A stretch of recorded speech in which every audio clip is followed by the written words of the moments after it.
My name is Marco Bastel.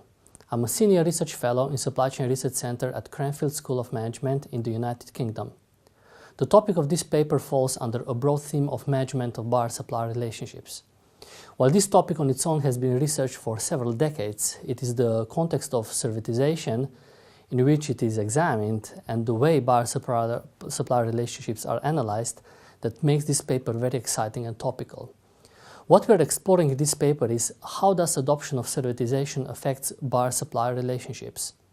Servitization is a strategy that involves the innovation of organizations' capabilities and processes to shift from selling products to selling integrated product and service offerings that deliver value in use. To date, the servitization research has been mainly focusing on within-firm issues, such as organizational transformation, role of service operation strategy, and financial consequences. However, servitization is not only a within-firm issue. It is a network-level issue because effective delivery of integrated solutions require from companies a careful relationship management in order to source service and product capabilities from their external network.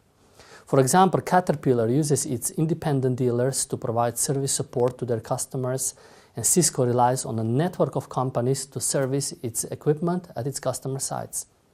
For this reason, understanding of the consequences that adoption of servitization has for buyer-supplier relationships is a very important issue. When it comes to analysis of buyer-supplier relationships, we departed away from treating relationships as a unidimensional construct.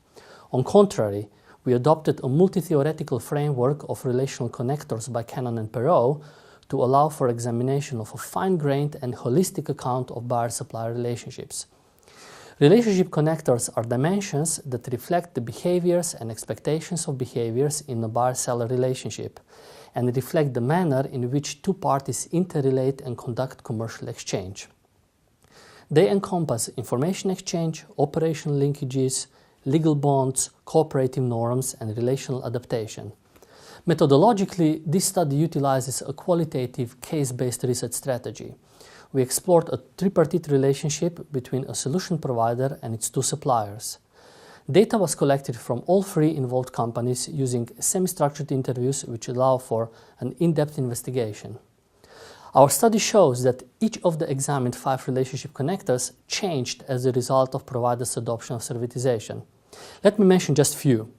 Adoption of servitization by the provider changed the structure of operational linkages. We noticed the emergence of new links between suppliers and providers' customers, which pre-servitization did not exist. Because the suppliers started interacting directly with the provider's customers, the 3 companies got locked together in a triadic network. From a provider's point of view, this is an important change because it requires a network approach to relationship management rather than dyadic. Furthermore, we also show that formal governance mechanisms such as legal contracts cannot adequately cope with increasing exchange complexity and risks. We know that contractual safeguards should increase if exchange risks increase. However, in the servitization context, this does not mean drafting thicker and more complicated contracts, but to complement them with informal mechanisms such as trust. I would like to invite the readers to read the paper to learn further about the changes in information exchange, cooperative norms, and adaptations. But what do all these findings actually mean?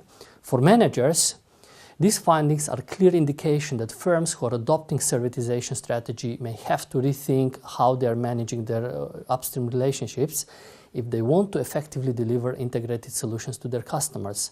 We offer 2 arguments for that. First, behaviors in relationships that support provision of integrated solutions will likely have to become more relational. And second, companies, particularly providers of integrated solutions, who tend to be also orchestrators of solution delivery, will have to start managing relationships as network.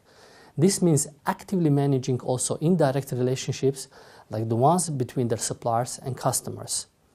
Given our particular methodological choices, we would like to invite the academic community to extend our research. First, through employment of multi-case study research in order to increase external validity of this work, and second, to change the unit of reference from a dyadic to supplier relationship network.